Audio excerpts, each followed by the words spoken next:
So in this video, we're going to be looking at the Pythagorean Theorem, all right, the famous Pythagorean Theorem with the a squared plus b squared equals c squared. All right, we're going to be looking at that stuff. So let's start off with the Pythagorean Theorem, all right? So the Pythagorean Theorem says, in a right triangle with legs of lengths a and b and hypotenuse of length c, the following equation is true. A squared plus b squared equals c squared. So let's go back to this theorem and let's break it down piece by piece before we start getting into the other stuff. So first things first, in a right triangle. Okay, so we have a right triangle because of this box, right? When you see this little box here in one of the angles, you know you have a right triangle, all right? With legs of lengths A and B. So the legs for a right triangle are the ones that are going to be the sides that are right next to the box, all right? So in this case, one of the legs is B and one of the legs is A. All right, that's why we say with lengths A. So this length right here is A and this length right here is B. And now what we can look at here is the hypotenuse, okay? So the hypotenuse for a right triangle, that's going to be the side that's opposite from the right angle, okay? So this angle with the box, it's called a right angle, all right? So the side that's opposite from that box always is the hypotenuse, okay? So if I were to rotate this, move it around, the side that's opposite from the right angle is the hypotenuse, okay? And it's also the longest side for a right triangle, all right? So now what this is saying the following equation is true. It says a squared plus b squared. So that means this side of this triangle squared, not times 2, squared, plus this side of this triangle, okay, this is b squared. So a squared plus b squared is equal to c squared, all right? So as you plug in numbers, you get pretty comfortable with the idea of how all the numbers work out and stuff and how you solve this. But what we're going to be interested in and what I'm going to show you guys in this video is how can we show this? How can we show this to be true? Okay, how can we show this to be true, what we just said? Pythagorean Theorem. Right triangle, the legs that are length A and B, and you have hypotenuse C. A squared plus B squared equals C squared. How can we show that using geometry? All right, and in this case, we're going to be using geometry. So how can we show this to be true? Okay, and there's actually quite a bit of ways to show this is true. All right, you can use a square to show this is true. You can use a trapezoid to show this is true. All right, and there's a couple other ways to show that it's true, where you place objects in different locations on the outside. But the way that we're going to show this is true, a squared plus b squared equals c squared for a right triangle, how we're going to show that's true is we're going to use the trapezoid method. Trapezoid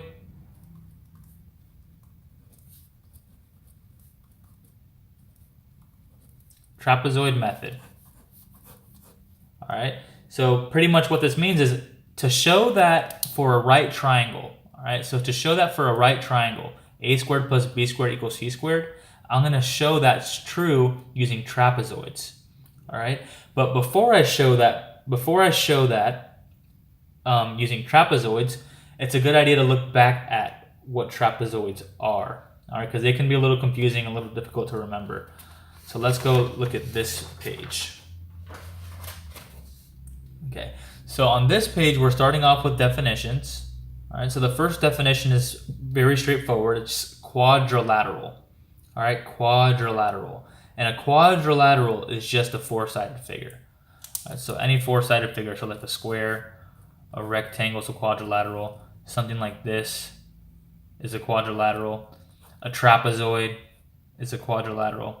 All right, so any four-sided figure is called a quadrilateral. All right, so now let's recall trapezoid. Okay, so this definition and trapezoid in general can be kind of confusing because you don't really look at it. It just comes off confusing when you learn it the first time. All right, so trapezoid. Let's give the formal definition of a trapezoid. So a trapezoid is a quadrilateral with only one pair of parallel sides. All right, that's the formal definition.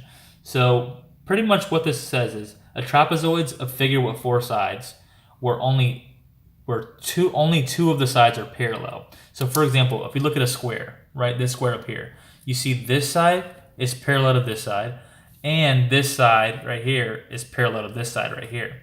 Same thing for a rectangle. This side is parallel to this side, and this side is parallel to this side.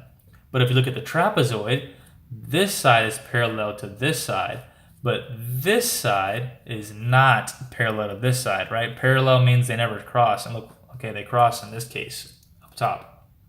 All right, so a trapezoid is a quadrilateral where only one of the pairs are parallel.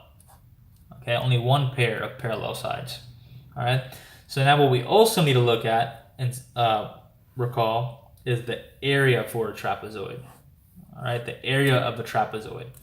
And the area of a trapezoid, if let's say you have this first parallel side has length A, and the second parallel side has length B, then the area of that trapezoid is 1/2 times the sum of the parallel sides. Okay, so you add the parallel sides together.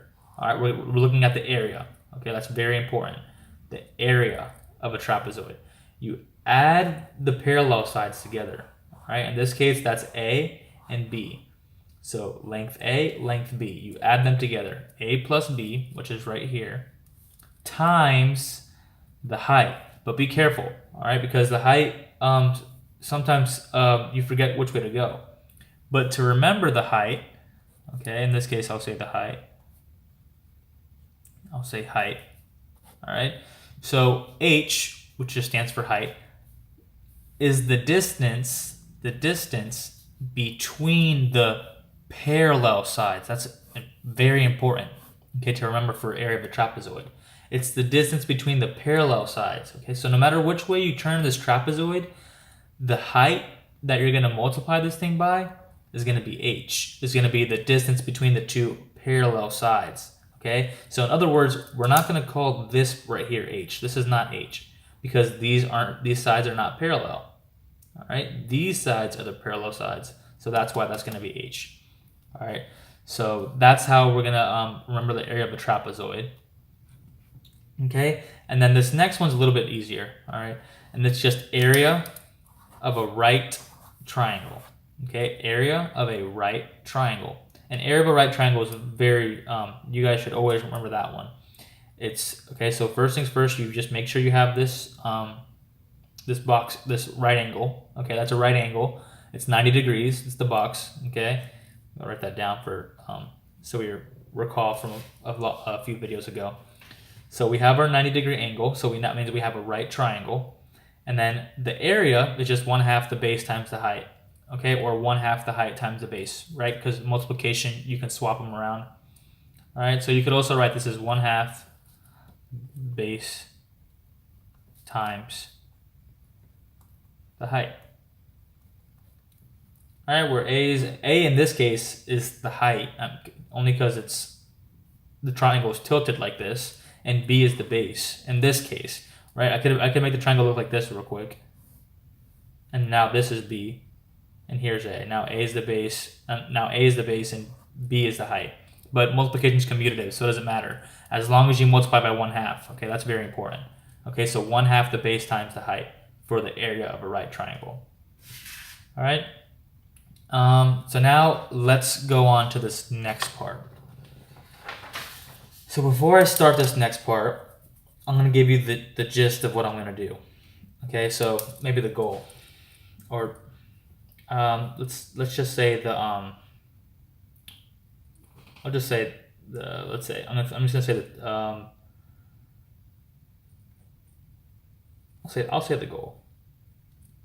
The goal is to use shapes.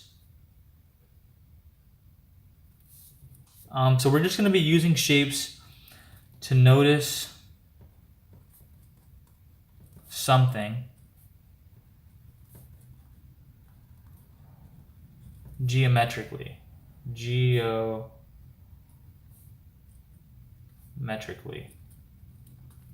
Okay, so we're going to be using shapes to notice something geometrically. All right, now we're going to go piece by piece. Let's say we have this triangle here. Okay, this is a right triangle with length A here, length B here, and length C here. All right, so I haven't done anything crazy, right? So far I just have this triangle here, just sitting there. Now what I'm going to do is I'm going to take a copy of this triangle, all right, an exact copy, okay, look exactly like that one, except I'm going to stack them so they look like this. So first things first, here's these two triangles, okay? So this one is exactly the same as these two, all right? So this is still C. All right, I'm going to show you, I'm going to put a different picture in a second. But these three triangles are all the same. And what I'm going to do is I'm just going to stack them up so they look like that. And we're going to take this side right here. This is straight, completely straight. All right. So what happens when I do that is I get a little right angle right in here. But I'm going to need these two triangles for later. So what I'm going to do first is I'm going to just put this one in. I think this one makes a little bit more sense. Okay. So hopefully you guys can see what I just did. I have this triangle. I just took two copies. All right. Just like these two copies were. All right. They look just like that. All right, so this one is like the bottom one, and then I flipped it around like this, and I stacked them up just like that, so that it's exactly straight. Okay, so remember, this is perfectly straight right here. Okay, so now what I'm gonna do is, so this should be okay so far, and now what I'm gonna do is I'm gonna add in another shape. All right, so I'm gonna add in another shape, but before I add in that other shape, I want to show you guys. I just want to tell you guys something. So if you look at this this shape right here, okay, and how we made it so that this is perfectly straight. Well, what that gives us when we do that is because how these angles work out, we get a nice little 90 degree here. All right, hopefully you guys can see that. Yeah, it looks pretty good. Okay, so we get a nice little 90 degree here. All right, so now what I want to do is this. I'm going to draw a line from, okay, so far, hopefully nothing's too confusing. Now what I'm going to do is this. I'm going to take a line and I'm going to extend this from this top corner right here. I'm going to extend it all the way down like this to this bottom. Okay. So that it looks, so as you can see, that's kind of like a trapezoid. In fact, it's exactly a trapezoid, right? Because the way I line these up is this is perfectly straight, and this one are parallel. All right, this one and this one are parallel. Okay, so A and B up here are parallel. So that's going to be our pair of parallel sides. All right, and now we have our kind of little trapezoid here. And what I'm going to do now is I'm going to add this figure in, so maybe it's a little bit nicer to see. Okay, so now we have this figure. All right, so it's the exact same figure here, except it's shaded in gray. All right, it's cut to look a little nicer. Okay, so we have these two parallel sides right now, and we know that this thing is entirely straight. All right, so we know that so far, this shape right here, this shape is a trapezoid.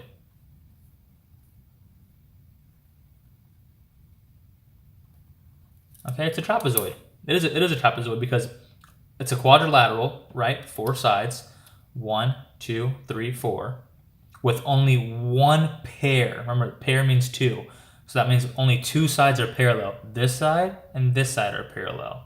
Okay? This side and this side are not parallel.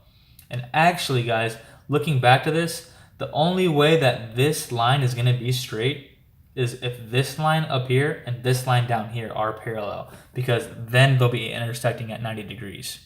All right, so that's just for a little information.